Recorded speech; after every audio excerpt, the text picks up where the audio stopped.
Vamos a ofrecerle el vídeo en el momento en el que Putin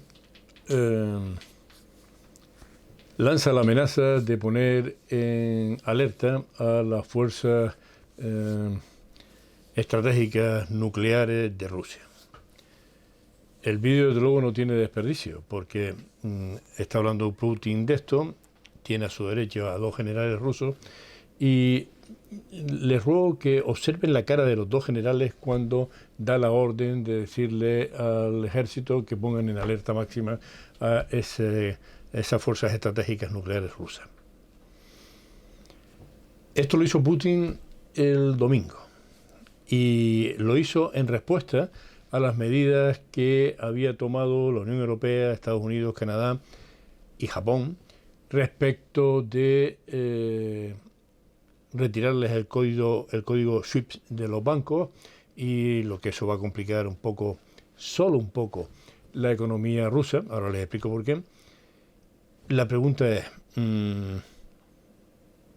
si Putin ha puesto en máxima alerta ese tipo de fuerzas, que ya estamos hablando de otras magnitudes, ¿qué hará cuando hoy, que estamos haciendo este vídeo el lunes, ya conocemos que la OTAN, no la OTAN, los países miembros de la OTAN, pero individualmente, que están mandando ya aviones y material ya de combate a Ucrania? ¿Qué hará Putin cuando tenga que responder a esa situación? Vamos a ver primero el vídeo, que es este. Estimados colegas, ya ven que los países occidentales no solo están acometiendo acciones poco amistosas contra nuestro país en el área económica, hablo de las sanciones ilegítimas que todo el mundo conoce perfectamente, sino que además los principales miembros de la OTAN se permiten hacer declaraciones agresivas también contra nuestro país.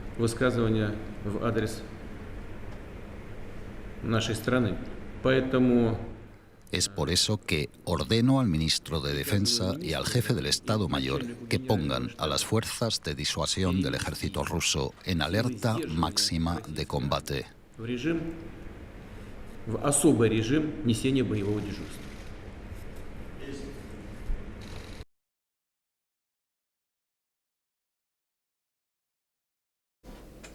Han visto la cara de los generales, ¿verdad? Pues claro, eso es ya dar un paso, digamos que preocupante, peligroso, no solo peligroso para los que Putin pudiera atacar, sino también para la propia Rusia. El problema está en que muy probablemente el ejército ruso, Putin, no el ejército ruso, Putin, pensaba que atacando desde el sur, desde la península de Crimea, desde la propia frontera de Rusia con Ucrania y desde la frontera que tiene Bielorrusia con Ucrania, pues podían acabar la guerra en poco tiempo. Pero Ucrania es un país enorme, enorme es enorme, tiene 49 millones de habitantes, pero es un país enorme y tiene grandes extensiones de lo que en España ahora llaman la España vaciada, pues allí sería la Ucrania vaciada, y allí es muy fácil avanzar. Se ha topado con un problema en las grandes ciudades donde el ejército ucraniano y la población de Ucrania le están haciendo frente al ejército ruso.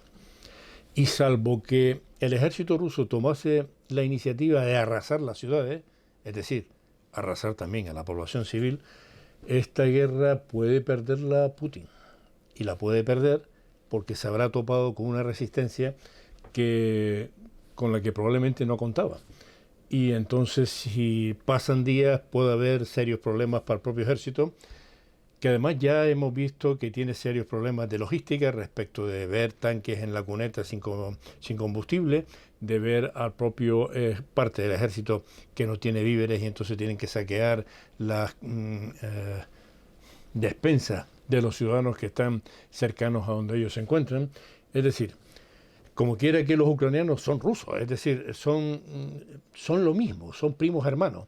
El ejército ruso se puede ver en el compromiso de no atacar a la población civil, lógicamente. Eso espero que hagan, que no ataquen a la población civil.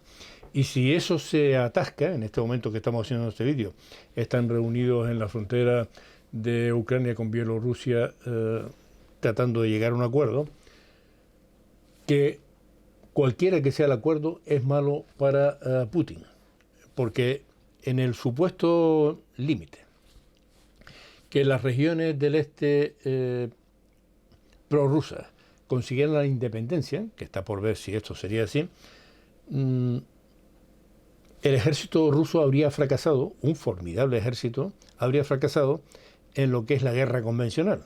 Claro, no estamos hablando de utilizar otras armas, en la guerra convencional. Y entonces, ¿qué va a ocurrir? ¿Qué va a ocurrir incluso si Rusia obtiene esas dos repúblicas prorrusas y se las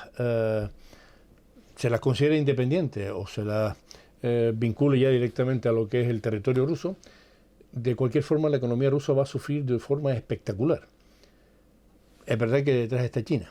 Es verdad que le puede hacer un gran daño lo del código SWIFT para los bancos rusos, pero no hay que olvidar que de los 5 grandes bancos mundiales en estos momentos, 4 son chinos. Y por ahí podían echarle una mano.